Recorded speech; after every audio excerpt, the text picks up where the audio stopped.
Xin chào các bạn. Hôm nay Trang sẽ hướng dẫn các bạn cách nuôi men tự nhiên trong vòng 5 ngày. Đây là cách làm mà mình đã đúc kết lại từ những nghiên cứu và những trải nghiệm sau rất nhiều lần nuôi men tự nhiên. Những điều mình chia sẻ trong video thì sẽ giúp cho các bạn rút ngắn được thời gian nuôi men hơn rất nhiều so với những cái cách nuôi khác. Và với những ai chưa biết thì men tự nhiên sourdough là một hỗn hợp gồm có bột mì trộn với nước được lên men bởi các nấm men và các lợi khuẩn có sẵn ở trong tự nhiên. Thường thì mọi người sẽ gọi chung một từ men là để dành cho cả hai trường hợp. Thứ nhất là dùng để chỉ một hỗn hợp gồm có cả bột, nước, nấm men và lợi khuẩn. Ngoài ra thì từ men cũng có khi là để chỉ riêng nấm men. Vậy thì các bạn hãy chú ý là không nhầm lẫn hai khái niệm này. Thế còn nuôi men ở đây thì có nghĩa là chúng ta đang tạo ra một môi trường sống thuận lợi để cho các nấm men và các lợi khuẩn sinh sôi phát triển cho đến khi đủ số lượng để có thể làm được bánh mì.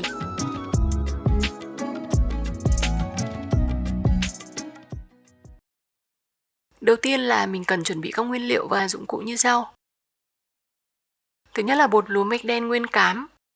Mình sử dụng bột nguyên cám bởi vì là trong vỏ cám có chứa một số lượng lớn các bào tử nấm men thì nó sẽ giúp tăng tỷ lệ thành công và rút ngắn thời gian hơn rất nhiều so với việc dùng bột mì trắng ngay từ đầu.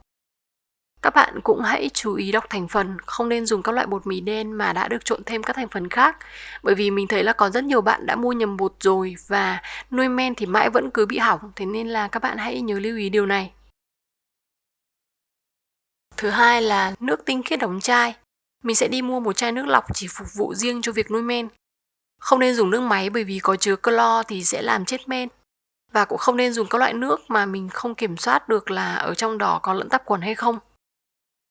Cái này mình cũng đã từng chủ quan, thế xong rồi là cũng nuôi men hỏng rất nhiều lần. Đến khi mà chỉ cần đổi loại nước thôi thì là men nó cũng đã khác hẳn rồi. Dụng cụ chứa men, ở đây thì mình dùng hũ thủy tinh có dung tích khoảng 100 đến 150ml, có nắp đậy, tiệt trùng bằng nước sôi. Các bạn nên chọn hũ thủy tinh để vừa dễ tiệt trùng này, vừa dễ quan sát men nở và nó không gây ra phản ứng hóa học ảnh hưởng đến chất lượng của men. Ở nhà mình thì có sẵn cái hũ đựng sữa chua như thế này nên là mình sẽ tận dụng luôn. Thìa khuấy thì mình sẽ dùng thìa inox 304, không nên dùng thìa gỗ bởi vì nó dễ ẩm mốc và ẩm mốc ở bên trong thì mình không quan sát được thì có thể làm hỏng men. Tiếp theo là cần có cân điện tử để cân cho chính xác. Môi trường nuôi men thì nên có nhiệt độ từ 20 đến 30 độ C. Chúng ta sẽ để ở nơi thoáng mát và tốt nhất là không để gần các đồ lên men khác bởi vì rất dễ bị các vi sinh vật từ các đồ này kéo sang để cạnh tranh với nấm men làm yếu hoặc là làm chết men của mình. Và chúng ta hãy cùng chuẩn bị một tâm hồn thật háo hức để chờ đợi hũ men của mình thành công nhé.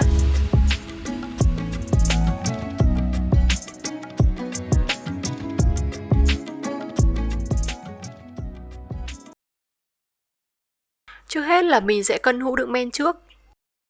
Hũ của mình là 96g. Cho vào đây 10g bột nguyên cám. Tiếp theo là 15g nước và một vài giọt mật ong. Mật ong thì không bắt buộc, nhưng mà nếu có thì sẽ giúp cung cấp một lượng thức ăn ngay từ đầu cho các vi sinh vật. Sau đó là trộn đều lên để sao cho bột hòa quyện hoàn toàn với nước thành một hỗn hợp sền sệt như thế này. Dàn đều bột ra để dễ quan sát men nở. Sau đó đậy nắp lại.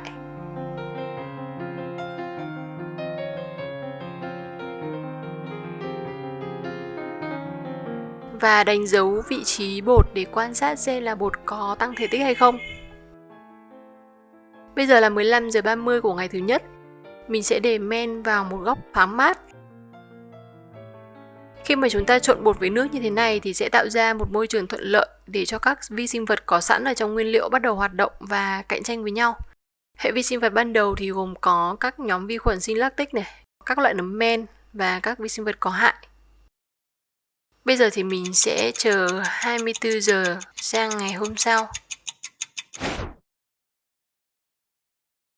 Bây giờ là 15:30 của ngày thứ hai thì hỗn hợp bột đã tăng thể tích gấp 1,5 lần.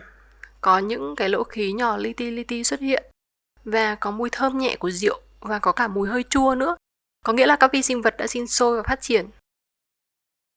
Nấm men sẽ lên men đường có trong tinh bột để tạo thành rượu ethylic và khí CO2. Các vi khuẩn sinh lactic thì sẽ lên men đường tạo thành axit lactic hoặc là axit acetic cùng với khí CO2. Ngoài ra thì các hại khuẩn cũng sẽ tạo ra khí, thế nên là làm tăng thể tích của hỗn hợp bột.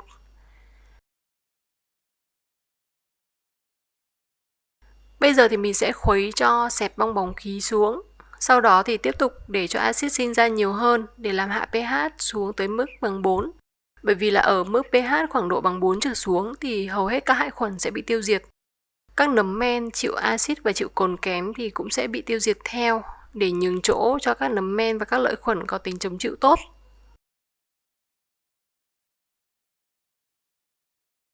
Khuấy lên xong thì mình sẽ đậy nắp lại và mình cất đi thôi.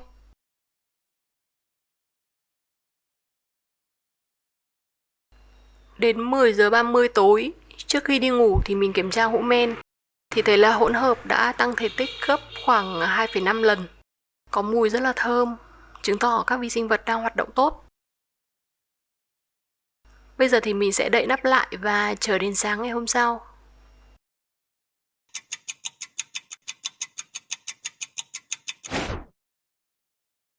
Đến 10 giờ 30 sáng của ngày thứ ba, bây giờ thì mình mới có thời gian để kiểm tra men thì thấy là hỗn hợp đã bị xẹp xuống rồi.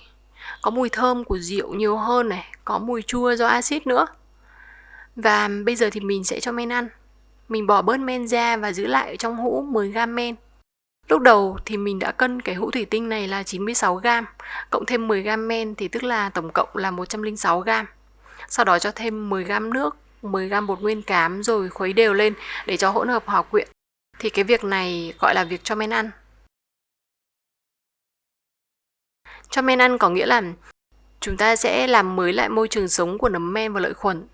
Khi mà các vi sinh vật hoạt động tạo ra quá nhiều axit và rượu thì nó sẽ không chỉ tiêu diệt hại khuẩn mà nấm men và các lợi khuẩn cũng sẽ kém phát triển. Do vậy là cần cho thêm nước để trung hòa lại môi trường sống cho chúng và bổ sung thêm thức ăn cho chúng bằng cách là cho thêm bột.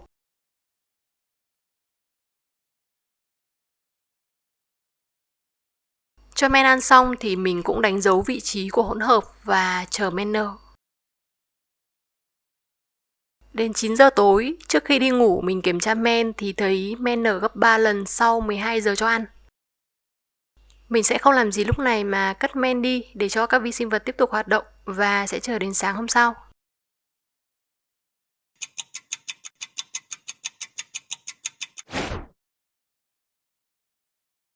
10 giờ 30 sáng của ngày thứ tư thì men đã xẹp xuống rồi.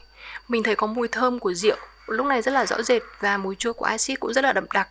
Chứng tỏ là nấm men và các vi khuẩn sinh lactic đang hoạt động rất tốt và đã hoàn toàn lấn át các hại khuẩn.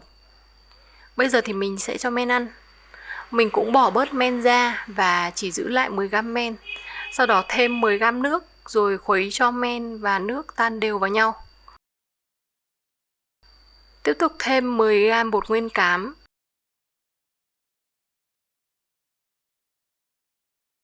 Khuấy cho đến khi hòa quyện và sẽ dàn đều ra, rồi vét những cái bột ở trên thành hũ xuống để cho dễ quan sát. Cái thao tác cho men ăn này thì rất đơn giản và lặp lại y hệt như ngày hôm trước.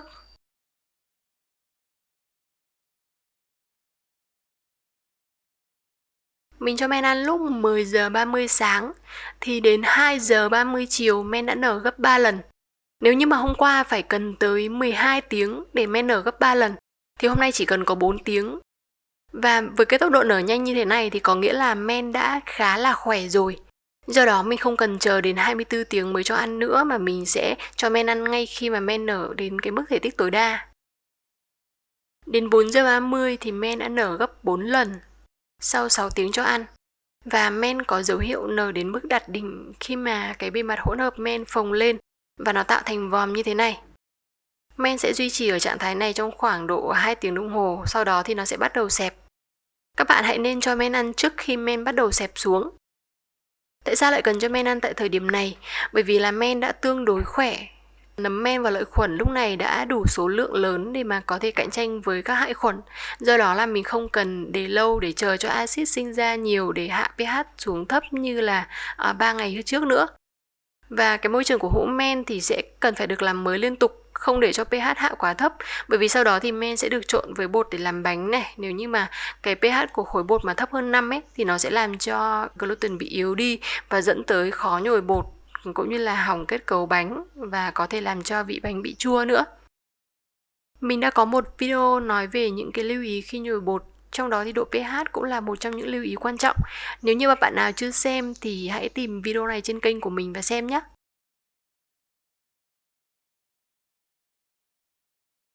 Quay trở lại việc cho men ăn thì mình vẫn cho ăn theo tỷ lệ 10g men, 10g nước, 10g bột. Đây được gọi là tỷ lệ 1:1, là một tỷ lệ phổ biến khi mà nuôi men. Bởi vì là nó vừa tạo ra môi trường phát triển thuận lợi cho các vi sinh vật này, vừa dễ khuấy đảo, dễ trộn đều, dễ tính toán công thức khi làm bánh nữa. Mình sẽ phải bỏ bớt men dư ra và chỉ giữ lại 10g men. Bởi vì là nếu không ấy thì sau mỗi lần cho ăn thì men sẽ tăng khối lượng gấp 3 lần. Và giả sử một ngày mình cho ăn 3 cữ thì cái tổng lượng men mình có nó sẽ tăng gấp 27 lần. Mà khi làm bánh thì không cần phải quá nhiều men như vậy. Nên là chúng ta hãy làm quen với việc là phải bỏ bớt men ra.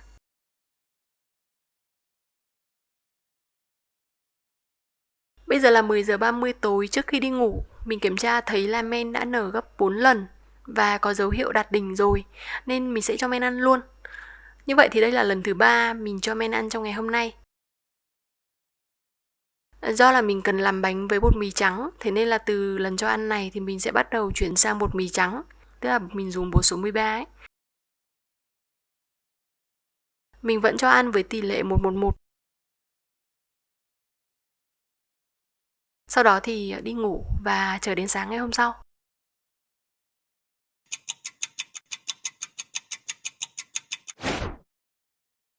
7 giờ sáng ngày thứ 5, men vẫn đang ở trạng thái đạt đỉnh. Nhưng mà do mình mở nắp hơi mạnh nên là có làm men hơi bị xẹp xuống một chút. Ban đêm thì nhiệt độ thấp hơn nhiều so với ban ngày nên là men nó cũng nở chậm hơn. Men thì rất là thơm mùi rượu và có nhiều mùi thơm khác giống như là mùi quả chín. Nói chung là mùi lên men rất là thơm. Bên trong thì có rất nhiều lỗ khí. Và với cái tốc độ nở ổn định như thế này thì có thể mang đi làm bánh được rồi. Và từ bây giờ thì mình sẽ cho men ăn hoàn toàn bằng bột mì trắng. Và bây giờ là lúc hào hứng nhất. Mình sẽ quay cho các bạn xem men nở từ 7 giờ sáng cho đến khi đạt đỉnh lúc 12 giờ nhé.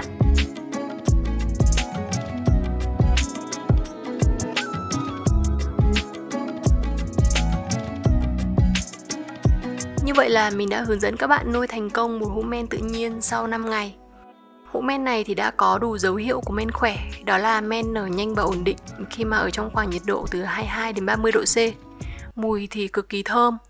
Kết cấu bột cũng khá là chắc chắn, nó không bị chảy nhão và khi làm bánh thì không bị chua. Chúng ta sẽ chỉ cần lưu trữ 30g men ở trong ngăn mát tủ lạnh là có thể đủ để làm bánh cho gia đình ăn rồi. Một tuần thì sẽ lấy ra cho men ăn một lần, sau đó lại cất vào trong ngăn mát. Khi nào mà cần làm bánh thì lấy ra cho men ăn 2 đến 3 lần để làm mới lại hũ men. Cảm ơn các bạn đã xem đến giờ phút này. Mình sẽ quay thêm các video làm bánh với men tự nhiên. Nếu mà các bạn quan tâm thì hãy bấm đăng ký kênh để đón xem nhé. Xin chào và chúc các bạn nuôi men thành công cũng như là sẽ làm được thật nhiều bánh ngon.